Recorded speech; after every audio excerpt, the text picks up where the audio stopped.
صدر علی وقار، آج میرا موضوع شکن شجاعت کا پیکر وہ نوجوان ہیں جو صرف 150 نوجوان کے ساتھ مل کر لاہور پر حملہ کرنے والے دشمن کو دم دبا کر بھاگنے پر مجبور کر دیتا ہے۔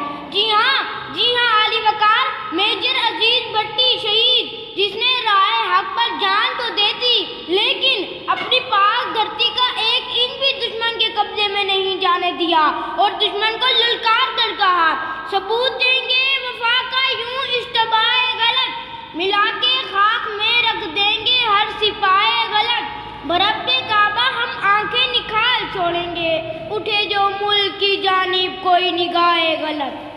صدر علی وقار میجر عزیز بھٹی، محافظ لاہور، 16 اگست 1928 کو ہانگ کانگ میں پیدا ہوئے۔ بہن بھائی میں چوتھے نمبر پر تھے، بچپن سے ہی سب کی آنکھ کا تارا تھے۔ سامعین، 1939 میں جب دوسری جنگ عظیم شروع ہوئی تو ہانگ کانگ بھی اس کی زد میں آ گیا۔ میجر عزیز بھٹی کے اہل خانہ کے لیے یہ کڑا وقت تھا۔ 1946 میں حالات کے پیش نظر ہجرت کر کے پاکستان میں اپنے آبائی گاؤں میں آباد ہو گئے اور میجر عزیز بھٹی نے آل انڈیا فوج میں شمولیت اختیار کر لی۔ 1947 میں پاکستان معاہدے سے وجود میں آیا۔ یوں بھٹی صاحب نے راولپنڈی آ کر پاکستان ملٹری اکیڈمی کا حصہ بن گئے، اپنی قابلیت کے بل بوتے پر بہترین کیڈٹ کا اعزاز جیتا اور سارڈ آف آنر حاصل کی۔ وقت کا پہیہ چلتا رہا اور یوں 1965 کا سال بھی آ گیا۔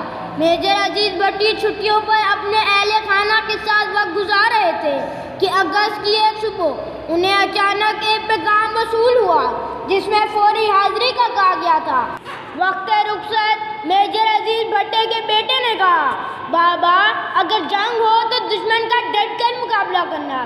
اور پھر 6 ستمبر کا وہ دن آیا جب بزدل اور مکار دشمن نے رات کے اندھیرے میں پاکستان پر لاہور کی جانب سے حملہ کر دیا، لیکن انہیں معلوم نہیں تھا کہ ان کا سامنا عزیز بھٹی سے ہونے جا رہا ہے۔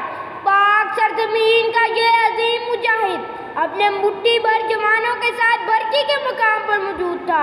عزیز بھٹی نے سب سے اونچی پوسٹ کا انتخاب کیا جہاں سے وہ دشمن کی ایک ایک قدم کا اندازہ لگا سکتے تھے۔ میجر عزیز بھٹی نے ڈٹ کر دشمن کا مقابلہ کیا۔ دشمن جیسے ہی آگے بڑھتا، میجر عزیز بھٹی تاک کر نشانے لگاتے اور دیکھتے ہی دیکھتے دشمن فوج کے ٹینک راکھ کا ڈھیر بن گئے۔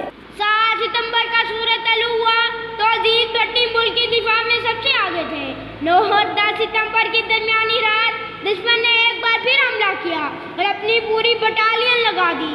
یہ حملہ اتنا شدید تھا کہ میجر عزیز کو نہر کے پچھلے کنارے پر لوٹ آنے کا حکم ملا، لیکن آپ نے نعرہ تکبیر بلند کرتے ہوئے اپنے جوان کو بھرپور حملے کا حکم دیا اور دشمن کو پیچھے دھکیل دیا۔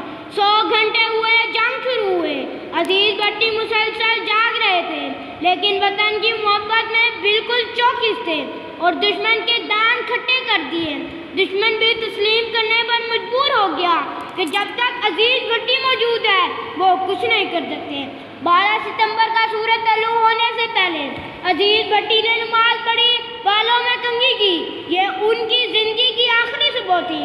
صوبیدار غلام محمد کے ساتھ چائے پینے لگے اور ساتھی کو اپنی وردی لانے کو کہا۔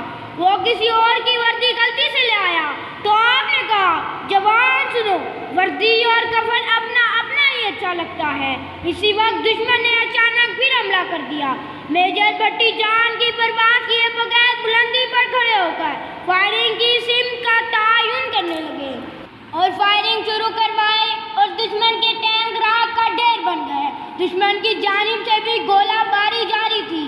صوبیدار نے مورچے میں آنے کو کہا تو عزیز بھٹی نے جواب دیا کہ اگر جان اس وطن پہ قربان ہو جائے تو اس سے بڑی خوش قسمتی اور کیا ہوگی۔ اس دوران دشمن کی ٹینک کا بارودی گولہ آپ کے سینے پر جا لگا اور یوں شجاعت کا پیکر، ملک کا عظیم ہیرو پاک سے زمین پر قربان ہو گیا۔ آج بھی ان کا نام زندہ ہے اور ہمیشہ رہے گا۔